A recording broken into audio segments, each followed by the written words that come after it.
श्रोताबंधु साहित्य संस्कृति चिंतन यूट्यूब चैनल को आपण मानकु मु स्वागत करुच्ची। समकालीन ओडिया कथा साहित्य रे जणे आगधाड़ीर बहुचर्चित कथाकार से होउछंती सीतेश त्रिपाठी। रसायन विज्ञान रे स्नातकोत्तर शिक्षा समाप्त करथिले हे बैंक चाकरी करंती और साहित्य रे गभीर रुचि रखंती।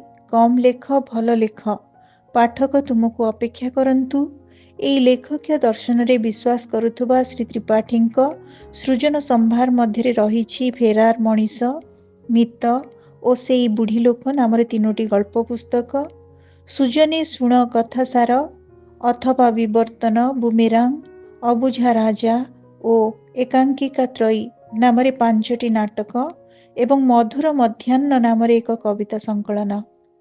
यह छड़ा नवसाक्षरंक पाई मध्य मो गाँ मो देश, दीपाली, रथ जाए गड़ी और मनछुआ गप परी बेस केतोटी पुस्तक से लिखिछंती। ओडिशा साहित्य एकाडेमी पुरस्कार प्राप्त अनुदित उपन्यास तेजस्विनी तांको सृजन स्वाक्षरर अन्य एक इस्ताहार। श्रोताबंधु, आज आम शुणुची आम समयर जड़े विश्वस्त उच्चारण गाल्पिक सीतेश त्रिपाठी को। आज गाल्पिक सीतेश त्रिपाठी एक सुंदर हृदयस्पर्शी क्षुद्रकल्प आम शुणा, जार शीर्षक हेउछि अलकानंदा। कथाकार सीतेश त्रिपाठी। छता भली एक वस्तु जार धर्म खरा वर्षा सही निर्विकार भावे आश्रित को निरापत्ता जोगेइबा। आजी आपण तार अवमानना करने को जाउथिले। आज की अनेक दिन तले कथाटी को आयुष्मान कहिथिले अलकानंदा को। आ सेई दिन रोपित हो जाइथिला अवहेलित शिल्पांचल इलाकारे छाती चहला प्रेम कथाटीर बीज।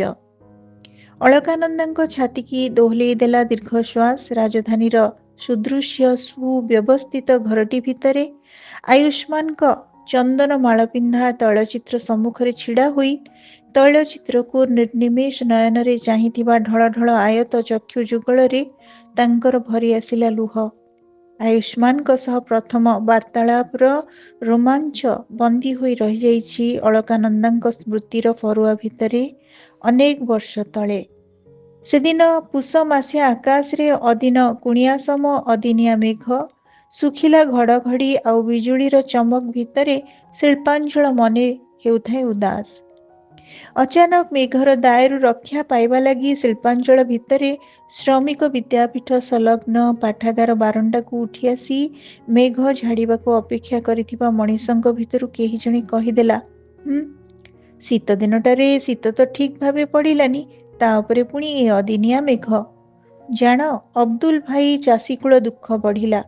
अब्दुल नामक मनीषटी दीर्घ निश्वास पकई कहिला, आम मुलकरे चाषी आउ श्रमिक दिहे आजीवन दुखी। पाठागार बंद हो सारी थाए। संध्या आकाश रे तारा आउ चंद्रमा को ढांकी देई थाए मिंचा मिंचा कला बादल। अबारित रही थाए झिपिझिपि मेघ। बारंडार गोटे कण को जाकी जुकी होई छिड़ा होई थांती अलका। राति क्रमश बहल हेउथुवा देखी घर को जीवा लगी तरतर रे बारंडा तलकू पाद बढ़ेले। अदिन वर्षा भारी क्षतिकारक, तिंतिले सर्दी माड़ी बसे, कहिला अब्दुल नामक मनीषटी एवं कथा शेषरे शुभिथिला आउ एक गंभीर स्वर, रुहंतु, रही जांतु। अलकानंदा पाद थमी जाइथिला। छताटे मेली धरी बारंडारू ओल्हेबार उपक्रम करिबा भितरे अलका उद्देश्य कथाटी को जी कहिथिले से थिले आयुष्मान। अलका थतमत होई छिड़ा होई जाइथिले। बारंडा तलकू आसी आयुष्मान कहिथिले, छत्ता तलकू आसी जांतु। अलकांक पाटिरू स्वतस्फूर्त भावे खसी जाइथिला, नाई, ए टिपि टिपि वर्षा अछटके बढ़ी पारिबी, अजड़ी देई पारे, बरं मु मेघ छाड़िले जीवी, आपण मो छता नहीं जांतु। निर्विकार निर्लिप्त कंठ आयुष्मानंकर। अलकांक तुंडरू पुनर्बार खसीगला, नाई, नाई माने आपण हुएत छता फेरेबा कथा चिंता करी तेबे आसंतु, मु आपणको घरे छाड़ी देई जीवी। तथापि आसुनाहांती छता तळकू अलका। ପୁଣି ମନ ମଧ୍ୟରେ କିନ୍ତୁ ଆସନ୍ତୁ। ଆୟୁଷ୍ମାନଙ୍କ ଭାବ ଭଙ୍ଗୀ କଥା ସବୁ ଥିଲା ନିହାତି ସ୍ୱାଭାବିକ, ସ୍ୱତଃପ୍ରବୃତ୍ତ ଓ ରୋକଠୋକ। ନାହିଁ ଔପଚାରିକତା ଅବା ସାମାନ୍ୟତମ କମ୍ପ୍ଲେକ୍ସ। ଛତାଟିଏ ଥାଉ ଥାଉ ଆଉ ଯେ ଜଣେ ତିନ୍ତିବ, ସେ ସୁନ୍ଦରୀ ତରୁଣୀଟେ ହେଉ ଅବା ହେଉ ଯେ କେହି, ସେଇଟା ତାଙ୍କ ଲାଗି ଚିନ୍ତା ବାହାରର କଥା। ପ୍ରଭାବିତ ହୋଇଥିଲେ ଅଳକାନନ୍ଦା। ତଥାପି ମନରେ ଥାଏ ଦୋଦପାଞ୍ଚ ଭାବ। ସେ ଯେ ଝଡ଼ ବର୍ଷା ପାଗରେ ରାତି ଗୁଞ୍ଜୁ ଗୁଞ୍ଜୁ ନିର୍ଜନ ରାସ୍ତାରେ ଯିବେ ଅଚିହ୍ନା ଯୁବକଟିଏ ସଙ୍ଗେ ଏକାକିନୀ ତରୁଣୀ, ସେ ସମ୍ବନ୍ଧରେ ସେ ସଚେତନ। ପୁଣି ଏଭଳି ସ୍ଥିତିରେ ଅଯାଚିତ ଭାବେ ସାହାଯ୍ୟ ଦେବା ଆଳରେ ଅବାଞ୍ଛିତ ଫାଇଦା ଉଠାଇବାର ଦୁର୍ବାର ଆକାଂକ୍ଷା ଯେ ପୁରୁଷଟି ମନରେ ଜାଗି ନ ଉଠିବ, ସେ ସମ୍ବନ୍ଧରେ ସୁଦ୍ଧା ସେ ଅନିଶ୍ଚିତ। ତେଣୁ ମନରେ ତାଙ୍କର ଦ୍ୱିଧା। ଦେଖନ୍ତୁ, ମଣିଷ ମଣିଷକୁ ସାହାଯ୍ୟ କରିବା ଏକ ନୈତିକ ଦାୟିତ୍ୱ। ସେ ଦାୟିତ୍ୱ ନ ତୁଲେଇବା ଅବା ତହିଁରେ ବାଧା ଦେବା ଉଭୟ ଅନୈତିକ।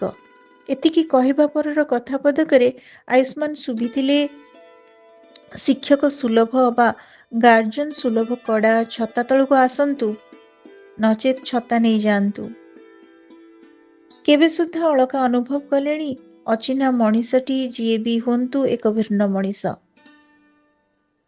ସେବେ ସୁଦ୍ଧା ଅଳକା ଅନୁଭବ କଲେଣି ଅଚିହ୍ନା ମଣିଷଟି ଯିଏ ବି ହୁଅନ୍ତୁ ଏକ ଭିନ୍ନ ମଣିଷ। ଉଦ୍ଦେଶ୍ୟ ରହିତ, ଆବିଳତା ବିହୀନ ବାଧ୍ୟ ଛାତ୍ରୀଟିଏ ଭଳି ସେ ଚାଲି ଆସିଥିଲେ ଛତା ତଳକୁ। ବର୍ଷାର ବେଗ ବଢ଼ିଥିଲା। 2-4 ପାଦ ଆଗକୁ ଯିବା ପରେ ଆୟୁଷ୍ମାନ କହିଥିଲେ ସେଇ କଥାଟିକୁ। ଏତେଗୁଡ଼େ ବର୍ଷ ପରେ ଯାହାକୁ ମନେ ପକେଇ ଆୟୁଷ୍ମାନଙ୍କ ଚନ୍ଦନ ମାଳ ପିନ୍ଧା ଜୀବନ୍ତ ଦିଶୁଥିବା ତୈଳଚିତ୍ର ସମ୍ମୁଖରେ ଲୁହ ଝରଉଥିଲେ ଅଳକାନନ୍ଦା। ସତରେ ଛତା ଭଳି ଏକ ବସ୍ତୁ ଯାହାର ଧର୍ମ ଖରା ବର୍ଷା ସହି ନିର୍ବିକାର ଭାବେ ଆଶ୍ରିତକୁ ନିରାପତ୍ତା ଯୋଗାଇବା, ଆଜି ଆପଣ ତାର ଅବମାନନା କରିବାକୁ ଯାଉଥିଲେ। ଏବେ ଫେରିବା ଅତୀତକୁ, ସେଇ ସମସ୍ତ ଘଟଣାବହୁଳ ଦିନମାନଙ୍କୁ। ଶ୍ରମିକ ବିଦ୍ୟାପୀଠ ସଂଲଗ୍ନ ପାଠାଗାରଠାରୁ ଅଳକାଙ୍କ ଘରର ଦୂରତା ଥିଲା ବେଶ୍ ଦୂର। ଧୀର ପଦପାତରେ ଆଗକୁ ବଢ଼ୁଥିବା ବେଳେ ଆଶ୍ୱସ୍ତ ଅଳକାନନ୍ଦା କହିଥିଲେ, ସଧୀରେ ଆପଣଙ୍କୁ ଧନ୍ୟବାଦ। ପୁଷ ମାସରେ ମେଘ, ୟାକୁ ଆପଣ କଳନା କରିପାରନ୍ତି, ବୁଝିପାରନ୍ତି? ଆୟୁଷ୍ମାନ ନିର୍ଲିପ୍ତ ଭାବରେ କହିଥିଲେ, ବେଶ୍ ବୁଝିଛି। ଋତୁଚକ୍ରରେ ଅବାଞ୍ଛିତ ପରିବର୍ତ୍ତନର କୁଫଳ ଇଏ। ପିଲାଦିନ କଥା କିଛି ମନେ ଅଛି? ଅଳକାନନ୍ଦା ନୀରବ ରହିଥିଲେ। ମୋର କିନ୍ତୁ ଗୋଟି ଗୋଟି ହୋଇ ମନେ ଅଛି। କାର୍ତ୍ତିକ ପୂର୍ଣ୍ଣିମା ପାହାନ୍ତା ପହରେ ମା ଯେବେ ଗଡ଼ଗଡ଼ିଆ ଘାଟକୁ ଡଙ୍ଗା ଭସେଇ ଯିବାକୁ ନିଦରୁ ଉଠାନ୍ତି, ବହଳ ରେଜେଇ ତଳେ ଦାନ୍ତ ସେବେ ଠକ୍ ଠକ୍ ବାଜୁଥାଏ, ଅଥଚ ଏବେ ପଙ୍ଖା ଚଳେଇ ଶୋଇବାକୁ ହେଉଛି। କୁଆଡ଼େ ଗଲା ସେ ଶୀତ? କୁଆଡ଼ୁ ଆସିଲା ବାୟୁମଣ୍ଡଳରେ ଏତେ ଉଷ୍ମତା?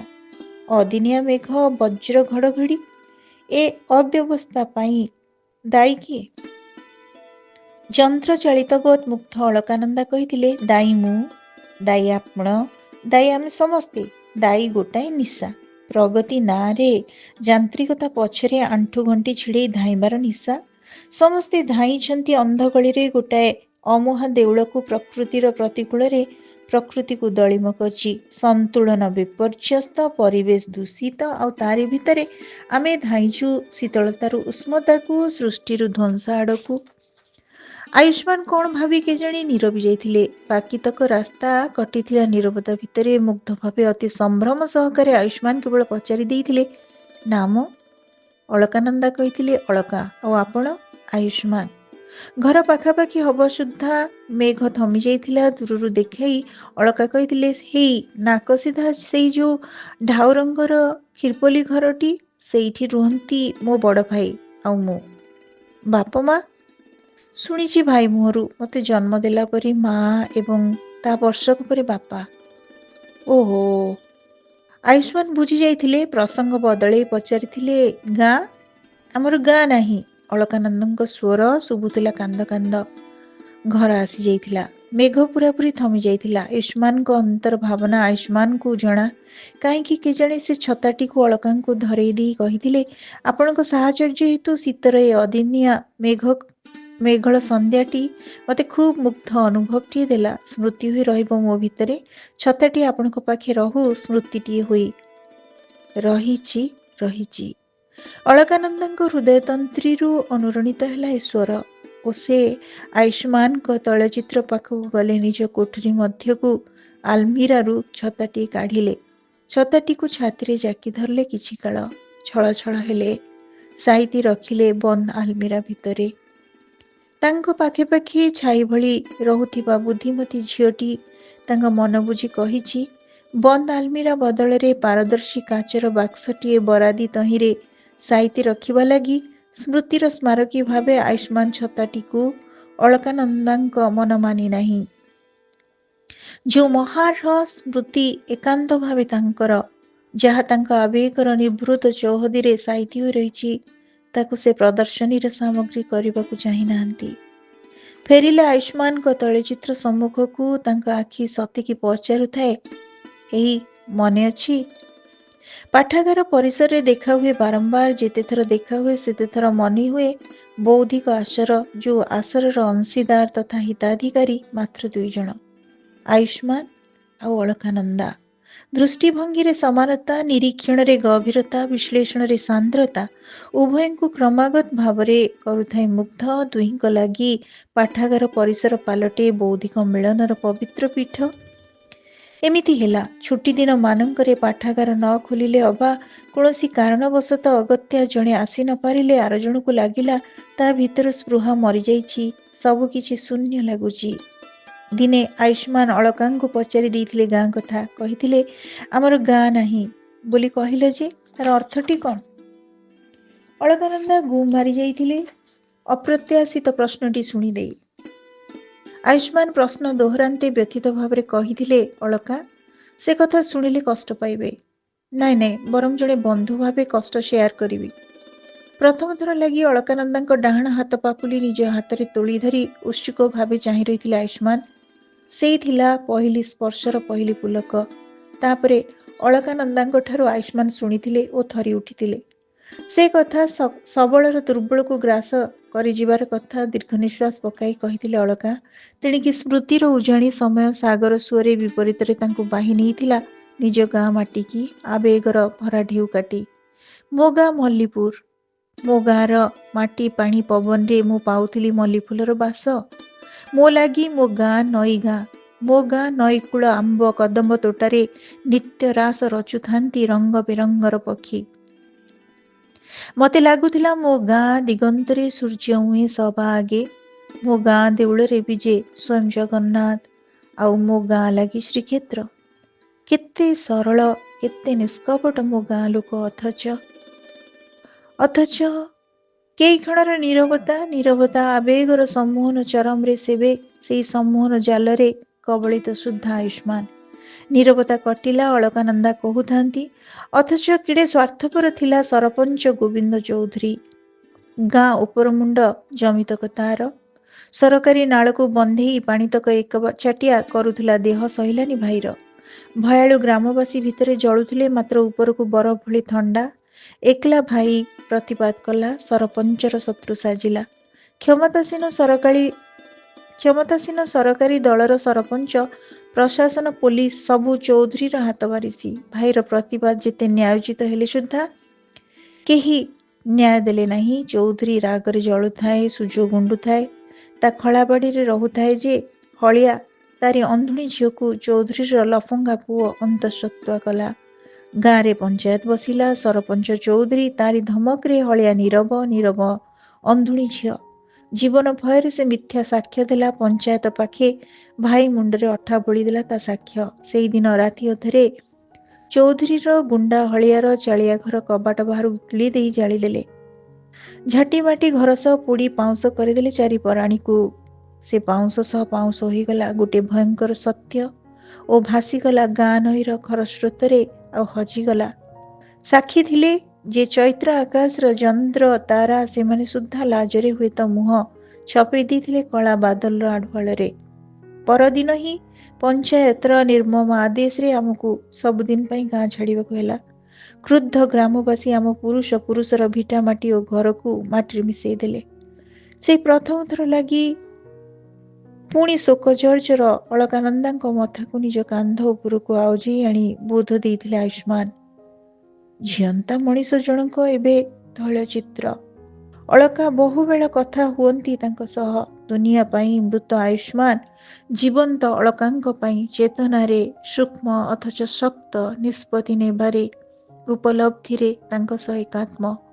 ପ୍ରଚଣ୍ଡ ଅଭିମାନରେ ଅଭିଯୋଗରେ ସତେକି ଫାଟି ପଡ଼ିଲେ ଅଳକାନନ୍ଦା। କହିଲେ, ମୋତେ ଅନ୍ୟାୟ ଅତ୍ୟାଚାରକୁ ପ୍ରତିବାଦ କରିବା ହେତୁ ଆମ ଗାଁ ଆମର ଆଉ ରହିଲା ନାହିଁ। ତୁମେ ମୋର ହେଇ ରହିଲ ନାହିଁ। ଏମିତି କାହିଁକି?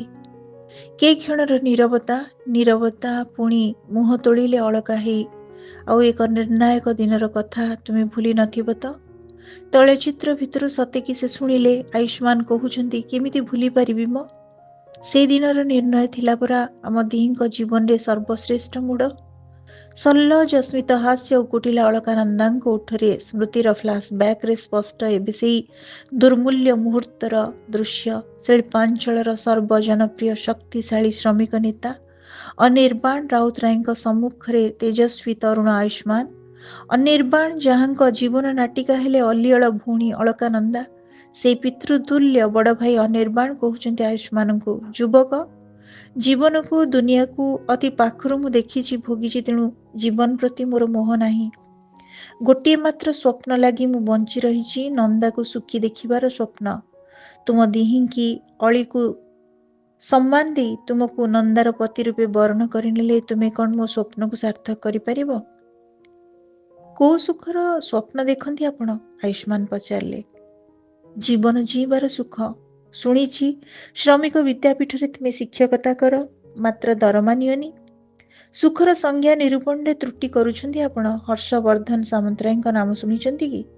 ଶାନ୍ତ ଗଳାରେ କହିଛନ୍ତି ଅନିର୍ବାଣ। ହଁ, ଶୁଣିଛି। କୋଟିପତି, ପ୍ରପର୍ଟି ଡିଲର, ବିଲ୍ଡର ଆଉ ଖଣି ମାଲିକ। କୋଟି ନୁହେଁ, କୋଟି କୋଟିପତି। ରାଜଧାନୀରେ ତାଙ୍କର ରାଜକୀୟ ନିବାସ, କହିପାରନ୍ତି ଉଆସ। ବ୍ରାଜିଲିଆନ ପିକାସୋ ଗ୍ରାନାଇଟ୍ରେ ସେ ଉଆସର କାନ୍ଥ ବାଡ଼ ଇଟାଲିଆନ ହ୍ୱାଇଟ୍ ମାର୍ବଲରେ ଚଟାଣ ଆଉ ତା ଉପରେ ପର୍ସିଆନ କାର୍ପେଟ। ବଗିଚାରେ ଭରା ମୋଗଲ ଗାର୍ଡନ ଭଳି ରଙ୍ଗ ବେରଙ୍ଗର ଦେଶୀ ବିଦେଶୀ ବାସ୍ନା ଫୁଲ ଆଉ କିସମ କିସମର ସୌଖିନ କାର ଓ କୁକୁର ସେ ଉଆସରେ ମେଳାମେଳା। ହର୍ଷବର୍ଦ୍ଧନ ସାମନ୍ତରାୟ କୁହନ୍ତି ତାଙ୍କ ନିବାସ ସୁଖର ଦୁର୍ଗ। ନିର୍ଲିପ୍ତ ନିରୁତ୍ତାପ ସ୍ୱର ଆୟୁଷ୍ମାନଙ୍କର।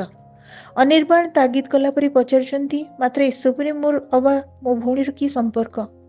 ଆୟୁଷ୍ମାନଙ୍କ କାନରେ ପ୍ରବେଶ କରୁନାହିଁ ଅନିର୍ବାଣଙ୍କ ପ୍ରଶ୍ନ। ସେ କହୁଥାନ୍ତି, ମୁଁ ଜାଣେ କଳା ଟଙ୍କାରେ ସାମନ୍ତରାୟ ନିବାସର ମୂଳଦୁଆ କାନ୍ଥ। କେତେବେଳେ ଲୁହ, ଲହୁ ଓ ଦୀର୍ଘଶ୍ୱାସରେ ଭାରାକ୍ରାନ୍ତ ସେ ନିବାସର ଛାତ ଆଉ ଉଆସ ସାରା। ଅହଙ୍କାରର ଡିଷ୍ଟେମ୍ପର। ରୁହ। କଠୋର ଗଳାରେ ଅନିର୍ବାଣ ଆୟୁଷ୍ମାନଙ୍କୁ କଥା ମଝିରେ ଅଟକାଇ ଦେଲେ ଓ ତାଙ୍କର ପ୍ରଶ୍ନର ପୁନରାବୃତ୍ତି କରୁଛନ୍ତି। ଏସବୁଥିରେ ମୋର ବା ମୋ ଭଉଣୀର କି ସମ୍ପର୍କ? ସମ୍ପର୍କ ଅଛି। ମୁଁ ହର୍ଷବର୍ଦ୍ଧନ ସାମନ୍ତରାୟଙ୍କ ଏକମାତ୍ର ପୁତ୍ର। ଅନିର୍ବାଣ ସ୍ତବ୍ଧ, ନିର୍ବାକ ଅଳକା। ଆୟୁଷ୍ମାନ ଧୀମା ସ୍ୱରରେ କହୁଛନ୍ତି, ବାପା ନାମକ ସେ ମଣିଷ ଜଣଙ୍କ କୁହନ୍ତି ତାଙ୍କ ସୁଖର ଦୁର୍ଗ ଭିତରେ ଦୁଃଖ ତା ସଂଜ୍ଞା ହଜାଏ। ମାତ୍ର ମୁଁ ସେ ଦୁଃଖର ଦୁର୍ଗରେ ପାଗଳ ପ୍ରାୟ ଖୋଜୁଥାଏ ସୁଖ, ଯାହା ମୋତେ କଦାପି ପ୍ରାପ୍ତ ହୋଇନି।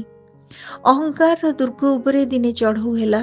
କାନ୍ଥ ଚଟାଣ ତାଡ଼ି, ଗଦି ତକିଆ ଖିନ ଭିନ କରି, ପାଣି ଟାଙ୍କି, ଏମିତିକି ପାଇଖାନା ଫ୍ଲସ୍ ଉଣ୍ଡାଳି ସେମାନେ ଖୋଜୁଥାନ୍ତି କଳା ଟଙ୍କା। ବାପା ଖୋଳପା ପିନ୍ଧା ଲୋକଟି ମୋ ପିଠି ଥାପୁଡ଼ି କହିଲେ, ଦୁଃଖ କରନା, ଭାଙ୍ଗି ପଡ଼ନା, କାନ୍ଥ ଚଟାଣର କ୍ଷତ ମୁଁ ଶୀଘ୍ର ଭରିଦେବି।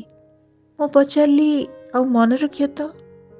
ମୋ କଥା ଶୁଣି ସେ ହସିଲେ, ଖାଲି ହସିଲେ। ହସ ବଢ଼ି ହେଲା ଅଟ୍ଟହାସ୍ୟ। ଆଉ ସେଇ ମୁହୂର୍ତ୍ତରେ ମୋତେ ଲାଗିଲା ହର୍ଷବର୍ଦ୍ଧନ ସାମନ୍ତରାୟଙ୍କ ସେ ହସ ପୃଥିବୀର ସବୁଠୁ ଘୃଣିତ ହସ, ଆଉ ସେ ସବୁଠୁ ନିର୍ଲଜ ମଣିଷ। ତାଙ୍କୁ କହିଲି, ଜାଣେ, କଳା ଟଙ୍କାର ତାକତରେ ଆପଣ ଆଇନକୁ ଫାଙ୍କି ଦେବେ, ପୁନରାୟ ମଥା ଉଚ୍ଚ କରି ଦ୍ରୁପ୍ତ ପଦ ଚାଳି ଚାଲିବେ। ମାତ୍ର ଆପଣ ଆଇନର ଶତ୍ରୁ, ସମାଜର ଶତ୍ରୁ, ସାମାଜିକ ବାଛନ୍ଦ ହେବା ଯୋଗ୍ୟ ମୁଁ ଆପଣଙ୍କ ପୁଅ ଆୟୁଷ୍ମାନ ସାମନ୍ତରାୟ ଏଇ ମୁହୂର୍ତ୍ତରୁ ଆପଣଙ୍କୁ ମୋ ଜୀବନରୁ ବାଛନ୍ଦ କଲି, ତ୍ୟାଜ୍ୟ ପିତା କଲି। ହେ ଭଗବାନ! କେଇ ପଦ କଥାରେ ମୋତେ ଆଉ କହିପାରି ନଥିଲେ ଅନିର୍ବାଣ ଆୟୁଷ୍ମାନଙ୍କୁ କୋଳେଇ ନେଇଥିଲେ। ସେଦିନର ଆଶ୍ୱାସନା, ଆଶୀର୍ବାଦ ଓ ତତ୍ ପରବର୍ତ୍ତୀ ଦିନମାନଙ୍କରେ ଘଟିଗଲା ଯେଉଁ ବିପର୍ଯ୍ୟୟ, ସ୍ୱଗତୋକ୍ତି କଲେ ଅଳକାନନ୍ଦା। ତାଙ୍କୁ ଲାଗିଲା ତୈଳଚିତ୍ରର ଆଖିରେ ସୁଦ୍ଧା ଲୁହ। राज्य उपरे पड़िथिला घोर विपत्ति, सामुद्रिक भूकंपर घातक प्रहार दोहलाई देला उपकूल जिलामानंक अस्तित्वକୁ। सुनामीर प्रकोपरे अकल्पनीय विराट विराट जुआरिया ढेउ शिल्पांचलକୁ ग्रास कला। फैक्ट्री भितरକୁ भीम गर्जन करी माड़ी आसिला सामुद्रिक जुआर। जुआर माड़रे मरी हजिगले केते ना केते हतभाग्य श्रमिक कर्मचारी। चौदिगरे खेलीगला हाहाकार, मरणर रे कार। विव्रत अनिर्बाणंकर प्रमुख दायित्व थिला विचार वर्गंक परवर्ती थैथान। विलंबित सरकारी सूचना घन घन घोषित हेबा सत्वे फैक्ट्री मैनेजमेंट मुनाफाखोर मालिक गोष्ठींक इंगित क्रमे कारखाना कार्य स्थगित रखिले नहीं। परिणाम हेला भयंकर। अनिर्बाणंक प्रथम कामटी थिला अणपंजीकृत श्रमिक उपस्थान खाताटी को हस्तगत करिबा उद्देश्य महत्। समुद्री भूकंप ता ध्वंसलीला रचाई सारी शिथिल पड़िला। लोकंक हाहाकार आर्तचित्कार ता चेतना को दोहलाई देउथुब निश्चय मात्र से नाचार। से विचारिबा कौन करि पारंता, कारण से तो निज अख्तियार रे नहीं। से प्रकृतिर बसंबद आज्ञा बहटिए मात्र। दिन गड़िला, संकट टलिला, फैक्ट्री पुनराय चालू हेला।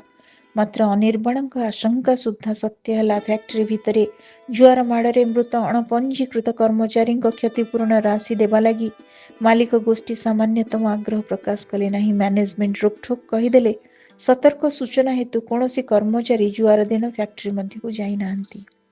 कौन दुर्घटना जनित मृत्यु घटी नहीं, तेणु मृत्यु क्षतिपूरण देवार प्रश्न उठुना। दाबी जदि करुछंती तेबे प्रमाण दियंतु। प्रमाण मु अवश्य देवी, मात्र मैनेजमेंट को नुहे। प्रमाण देवी कोर्ट रे। द्रुप्त कंठरे घोषणा कले भी अनमनीय अनिर्बाण को ज्ञात थिला मालिक गोष्ठी चरम बर्बरता बाबद कई शह कोटी टंकार कंपेनसेशन राशि प्रदान रु बर्तिबा लगी सेमानक इंगित क्रमे अघटन दिन फैक्ट्री ड्यूटी करिथिबा शताधिक अणपंजीकृत श्रमिक कर्मचारी निरीमाखी लाश सबको सल्फ्यूरिक एसिड टांकी भितर को फिंगी हाड़मांस समेत मिली दि जाइथिला। शव मानकर चिन्ह वर्ण सुधा लोप कर दि जाइथिला।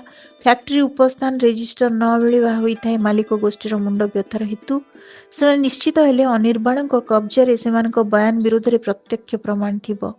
उपस्थान खाता निश्चित तांकरी पाखे। तेणिकी अनिर्बाण निकट को आसीथिला प्रचुर प्रलोभन विफल हेबारे मारक धमक। दृढ़ चेता नेता अनिर्बाण रहिथिले निर्लिप्त। मैनेजमेंट विपक्ष रे न्यायिक पदक्षेप नेबा आगरु अनिर्बाण आउ एक महत् कार्य शेष कले।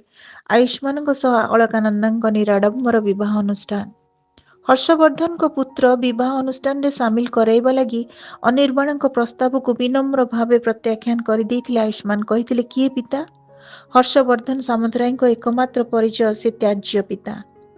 कौनसी सूत्रर खबर जानी विवाह दिन पहुंची किंतु हर्षवर्धन मात्र तांकर उपस्थिति सत्वे उभय कन्या पिता और वर पिता। आध्यात्मिक दायित्व टिकक तुलाई अनिर्बाण। अनेक दीर्घश्वास को ढोकी दे छाती रे छाती ग्लानी और आखिरे आखिए लुह भरी फेरी हर्षवर्धन। आसी चुपचाप विवाह अनुष्ठान अवधि सारा बसी रही चुपचाप, फेरी जाइथिले चुपचाप। चतुर्थी राति रे अनिर्बाण कहिथिले पत्नी अलकानंदा को निजर ऐकांतिक मनोकामना मन कथा कही सारी कहिथिले तुमको पत्नी भावे पाई मते लागुची परिपूर्ण। मोर दृढ़ विश्वास पूर्णतार विकास भविष्य रे तुमरी माध्यम रे घटिबो। से सुदिनर प्रतीक्षा रहिला तुमर ए अकिंचन आयुष्मान। थाउ थाउ आउ बेसी मस्का मारनी। मते ठीक जना ठीक यही मुहूर्त रे तुमर मनोकामनाटी कौन कही सारी हसी हसी का अलका आउजी जाइथिले आयुष्मान को छाती उपरकू ओ मुह लुचाइथिले तांको छातीर गभीरतारे। विवाह परठार आयुष्मान बनिले अनिर्बाण परामर्शक तथा मार्गदर्शक। प्रति मुहूर्त रे अनिष्ट घटनार आशंकार रहुथबा अनिर्बाण मैनेजमेंट विपक्ष कोर्ट मामला रे कटक जिबा बेले आयुष्मान को सांगरे नेबा लगी अनिच्छुक रहुथिले सुद्धा बाध्य करुथिले आयुष्मान। अघटना आशंका सत्य हेला। उभयंक बाइक को हाईवे उपरे स्पष्ट दिबालोक रे चकटी देला 14 चकिया हाईवे ट्रक। ए दुर्घटना नथिला थिला योजना अनुଯାयी सुपरिकल्पित हत्या। बाइक सह चकटी होइगला बहु अपूर्ण स्वप्न असुमारी संभावना। स्वप्न और संभावना सह उजड़ी जाइथिला अलकानंदा संसार। शुणिबा मात्र के से मूर्छा गले। चेता फेरिला प्रशस्त सुव्यवस्थित नर्सिंग होम क्याबिन रे सज्या पारुषरे चकटिए रे हर्षवर्धन सामंतराय। ଶଯ୍ୟା ପାରୁଷରେ ଚୌକିଟିଏରେ ହର୍ଷବର୍ଦ୍ଧନ ସାମନ୍ତରାୟ। ବୟସ ଅନୁପାତରେ ହର୍ଷବର୍ଦ୍ଧନ ଦିଶୁଥାନ୍ତି ଅଧିକ ବୁଢ଼ା। ରୁଗ୍ଣ ଶରୀର, ଔଜ୍ଜଲ୍ୟ ବିହୀନ ମୁହଁ, ମଥାରେ ମେଞ୍ଚେ ହବ ସଫେଦ ଝୋଟ ପରିକା ଅଲରା କେଶ ଦାଢ଼ି। ଅଳକା କଇଁ କଇଁ ହେଇ କାନ୍ଦି ଉଠିଲେ। ହର୍ଷବର୍ଦ୍ଧନ ଭାଷା ହରାଇଥିଲେ। ଦୁଇ ହାତ ଯୋଡ଼ି ପକାଇ ଗୁଣୁଗୁଣୁ କରି ଥରକୁ ଥର ରଟି ଚାଲିଲେ, ମୁଁ ବଡ଼ ଅସହାୟ ଲୋ ମା, ମୋତେ ପ୍ରାୟଶ୍ଚିତ୍ର ଅନୁମତି ଦେ। କ୍ଳାନ୍ତ ଅଳକାନନ୍ଦା ପଚାରିଥିଲେ, ଭାଇ? ସେ କୋହକଣ୍ଠ ରୁନ୍ଧିଲା କଣ୍ଠରେ ହର୍ଷବର୍ଦ୍ଧନ କହିଲେ, ଦିହିଁଙ୍କୁ ମୁଁ ମୁଖାଗ୍ନି ଦେଲି, କ୍ରିୟାକର୍ମ ଶେଷ କଲି, ଚିତାଭସ୍ମ ସାଇତି ରଖିଛି। ତୁମେ? କଥା ସାରି ପାରିଲେନି ଅଳକା ଚମକିଲା ପରି କହିଲେ, ମୁଁ କ'ଣ ଦେବେ? 6 ମାସ ପରେ ତୁମ ଚେତା ଫେରିଲା। ଠାକୁରେ ମୋତେ ଦୟା କଲେ। ଅଳକା ଆଖି ବୁଜିଦେଲେ। କୁନା ଆଖିରୁ ଅବିଶ୍ରାନ୍ତ ଲୁହ ଝରି ଚାଲିଲା। 7 ଦିନ ପରେ ନର୍ସିଂ ହୋମରୁ ଡିସଚାର୍ଜ ହୋଇ ଅଳକା ଘରକୁ ଫେରିଲା। ସାମନ୍ତରାୟ ନିବାସ। ମାତ୍ର ସେ ନିବାସରେ ନଥିଲା ଉଆସର ଗହଳ ଚହଳ, ଥିଲା ଶାନ୍ତ ପରିବେଶ। ନଥିଲା ମେଳା ଗାଡ଼ି ମଟର, ରୋଷେଇଆ ମାଳି ନଥିଲେ ବି ହରେକ ରକମ କୁକୁର। ବଖରାକ ଘରେ ହର୍ଷବର୍ଦ୍ଧନ, ଭକରାଠିଏ ଅଳକାନନ୍ଦାଙ୍କ ପାଇଁ, ଆଉ ବଖରାକରେ ପିତୃପ୍ରତିମ ବୟସ୍କ ମଣିଷ ଜଣେ, ଆଉ ତାଙ୍କ ମା ଛେଉଣ୍ଡ ଝିଅ। ପିତୃପ୍ରତିମ ମଣିଷ ଜଣଙ୍କର ପରିଚୟ, ସେ ରୋଷେଇଆ, ସେ ଡ୍ରାଇଭର, ସେ ହିଁ ଘର ମଣିଷଙ୍କର ରକ୍ଷଣାବେକ୍ଷଣକାରୀ। ଅଳକାନନ୍ଦାଙ୍କ ଯତ୍ନ ନେବାକୁ, ତାଙ୍କ ସହ ଭଲମନ୍ଦ ବାଣ୍ଟିବାକୁ ବେଶୀ ଘଣ୍ଟା ତାଙ୍କ ପାଖେ ବୁଦ୍ଧିମତୀ ମା ଛେଉଣ୍ଡ ଝିଅଟି। କଥାବାର୍ତ୍ତା ଛଳରେ ଝିଅଟି ଅଳକାନନ୍ଦାଙ୍କୁ କହିଥିଲା, ପୁଅ କ୍ରିୟାକର୍ମ ଶେଷ କରିବା ପରେ ବାବୁ ଖିଆପିଆ ଛାଡ଼ିଛନ୍ତି କହିଲେ ଚଳେ। ନର୍ସିଂ ହୋମରେ ଆପଣଙ୍କ ମୂର୍ଚ୍ଛିତ ଶରୀରକୁ ରାତିଦିନ ଜଗି ବସୁଥିଲେ, ଅନବରତ ଲୁହ ଗଡ଼ାଉଥିଲେ, ମଝିରେ ଥରେ ବାଥରୁମରେ ପଡ଼ି ବେହୋସ ହୋଇଗଲେ। ଡାକ୍ତର କହିଲେ ଷ୍ଟ୍ରୋକ୍। ଅଳକାନନ୍ଦା ଘରକୁ ଆସିବା ପରଦିନ ହର୍ଷବର୍ଦ୍ଧନ ଛତାଟିଏ ହାତରେ ଧରି ଅଧୋପଦନରେ ଅଳକାଙ୍କୁ କହିଥିଲେ, ତୁମ ଘରୁ ଏଇଟିକୁ ପାଇଥିଲି, ସେଇଠି ଶୁଣିଥିଲେ ଆୟୁଷ୍ମାନ ଛତାଟି ତୁମକୁ ଦେଇଥିଲା, ତୁମେ ଯତ୍ନର ସହ ସାଇତିଲ, ନେଇ ଆସିଲି, ତା ଶେଷ ସନ୍ତକଟି ତୁମର ରଖ। ହର୍ଷବର୍ଦ୍ଧନ ଯିବା ପରେ ଛତାଟିକୁ ଜାବୁଡ଼ି ଧରି ବହୁ ବେଳ ଯାଏ କଇଁ କଇଁ ହୋଇ କାନ୍ଦିଥିଲେ ଅଳକା ଏବଂ ଲୁହରେ ତିନ୍ତାଇ ଦେଇଥିଲା ଛତାଟିକୁ। ମାସକ ପରେ ଦିନକର ଭୋର ବେଳାରେ ପିତୃପ୍ରତିମ ମଣିଷ ଜଣଙ୍କର ଅସ୍ପଷ୍ଟ ଆର୍ତ୍ତନାଦ ଶୁଣି ଚାଉଁକିନା ଭାଙ୍ଗି ଯାଇଥିଲା ନିଦ। ଧାଇଁ ଯାଇ ଦେଖିଥିଲା ହର୍ଷବର୍ଦ୍ଧନ ଶୋଇଛନ୍ତି ଚିରନିଦ୍ରାରେ। ଛାତି ଉପରେ ଜାବୁଡ଼ି ଧରିଛନ୍ତି ବନ୍ଧେଇ ଫଟୋଟିଏ, ଫ୍ୟାମିଲି ଫଟୋ, ଯେଉଁଥିରେ ଅଛନ୍ତି ସେ ନିଜେ, ତାଙ୍କର ଦିବଙ୍ଗତ ପତ୍ନୀ ଏବଂ ବାଳୁତ ଆୟୁଷ୍ମାନ। ମନକୁ ଶକ୍ତ କଲେ ଅଳକାନନ୍ଦା। ଲୋଡ଼ିଲେ ଲୋକବାକ, କଲେ ଶ୍ୱଶୁରଙ୍କ ଦାହ ସଂସ୍କାର, ଦେଲେ ମୁଖାଗ୍ନି, ସାରିଲେ କ୍ରିୟାକର୍ମ। 12 ଦିନ ପରେ ପହଞ୍ଚିଲେ ଆସି ହର୍ଷବର୍ଦ୍ଧନଙ୍କ ଆଡଭୋକେଟ ତାଙ୍କ ସାଙ୍ଗରେ ଆଣିଥାନ୍ତି ହର୍ଷବର୍ଦ୍ଧନ ସାମନ୍ତରାୟଙ୍କ ୱିଲ୍ ନକଲ। ୱିଲ୍ ଅନୁଯାୟୀ ସାମନ୍ତରାୟ ପରିବାରର ଯାବତୀୟ ସ୍ଥାବର ଅସ୍ଥାବର ସମ୍ପତ୍ତି, ବ୍ୟବସାୟ, ସାମ୍ରାଜ୍ୟ, ବ୍ୟାଙ୍କ ବାଲାନ୍ସ, ସେୟାର, ଲକର ଆଦି ଏକମାତ୍ର ଉତ୍ତରାଧିକାରୀ ହେବେ ଅଳକାନନ୍ଦା। ୱିଲ୍ ପ୍ରୋବେଟ୍ ହବାର ପ୍ରକ୍ରିୟା ଚାଲିଲା 6 ମାସ। ସେଇ 6 ମାସ ଅବଧିରେ ନିଜକୁ ପୂର୍ଣ୍ଣ ମାତ୍ରାରେ ବିକଶିତ ତଥା ଦୃଢ଼ କରିପାରିଲେ ଅଳକାନନ୍ଦା। 2 ପିତୃପ୍ରତିମ ସୁମଣିଷ, ବୃଦ୍ଧ ଆଡଭୋକେଟ ଏବଂ ଗୃହାଙ୍ଗନର ଅଲ୍ ଇନ୍ ଅଲ୍ ମାମଲତକାରଙ୍କ ପ୍ରତ୍ୟକ୍ଷ ସହଯୋଗରେ ବିଶାଳ ବ୍ୟବସାୟ ସାମ୍ରାଜ୍ୟକୁ ନିଜ ଆୟତ୍ତକୁ ଆଣିଲେ। 6 ମାସ ପରେ ଅଦାଲତ ନିର୍ଦ୍ଦେଶରେ ସବୁକିଛିର ମାଲିକାନା ହସ୍ତାନ୍ତର ହେଲା ଅଳକାନନ୍ଦାଙ୍କୁ। ଆଜି ପୁନର୍ବାର ଅଳକାନନ୍ଦା ଲୋଡ଼ିଛନ୍ତି ଆଡଭୋକେଟଙ୍କୁ। ଆଡଭୋକେଟ ଆସିବା ଆଗରୁ ଆୟୁଷ୍ମାନଙ୍କ ତୈଳଚିତ୍ର ସମ୍ମୁଖରେ ଅଳକାନନ୍ଦା ଭାସି ଚାଲୁଥିଲେ ସ୍ମୃତିର ଉଜାଣିରେ। ପିତୃପ୍ରତିମଙ୍କ ବାତ୍ସଲ୍ୟ ଭରା ମା ଡାକରେ ବର୍ତ୍ତମାନକୁ ଫେରିଲେ ଅଳକାନନ୍ଦା। ଶୁଣିଲେ, ଓକିଲ ବାବୁ ଆପଣଙ୍କ ଅପେକ୍ଷାରେ ମା। ଅଳକାନନ୍ଦା ଗୁଣୁଗୁଣୁ ହେଲେ ଆୟୁଷ୍ମାନଙ୍କ ଆଗରେ, ତୁମ ଐକାନ୍ତିକ ଇଚ୍ଛାର ପୂର୍ତ୍ତି କରିବା ବେଳେ ଏବେ ଉପସ୍ଥିତ ତୁମ ଐକାନ୍ତିକ ଇଚ୍ଛା ଏବେ ମୋର। ଗଠିତ ହେବ ଆୟୁଷ୍ମାନ ଫାଉଣ୍ଡେସନ। ସେ ଚାରିଟେବୁଲ ଟ୍ରଷ୍ଟର ପ୍ରମୁଖ ଲକ୍ଷ୍ୟ ରହିବ ସେବା ଓ ଦାନ। ସାମନ୍ତରାୟ ସାମ୍ରାଜ୍ୟର ଆୟର ମାତ୍ର 1% ଅର୍ଥ, ଯାହାର ପରିଣାମ କେତେ କୋଟି ଭୋଗ କରିବ ଅଳକାନନ୍ଦାଙ୍କ ପରିବାର ବୋଇଲେ ପିତୃପ୍ରତିମ ମଣିଷ ଜଣଙ୍କ ଏବଂ ତାଙ୍କ ବୁଦ୍ଧିମତୀ ମା ଛେଉଣ୍ଡ ଝିଅ। ବାକି 99% ଆୟ ଯିବ ଟ୍ରଷ୍ଟକୁ। ସେ ଅର୍ଥ ବ୍ୟୟ ହେବ ତାଙ୍କ ବ୍ୟବସାୟ ସାମ୍ରାଜ୍ୟର ଅସଂଖ୍ୟ କର୍ମଚାରୀ ପରିବାରଙ୍କ ଶିକ୍ଷା, ସ୍ୱାସ୍ଥ୍ୟ, ଉନ୍ନତ ସାମାଜିକ ଚଳଣି ଦିଗରେ। ଏତଦ୍ ଭିନ୍ନ ସମାଜର ଅନ୍ୟାନ୍ୟ ଅସହାୟ ବର୍ଗଙ୍କ ଉତ୍ଥାନ ଉଦ୍ଦେଶ୍ୟରେ।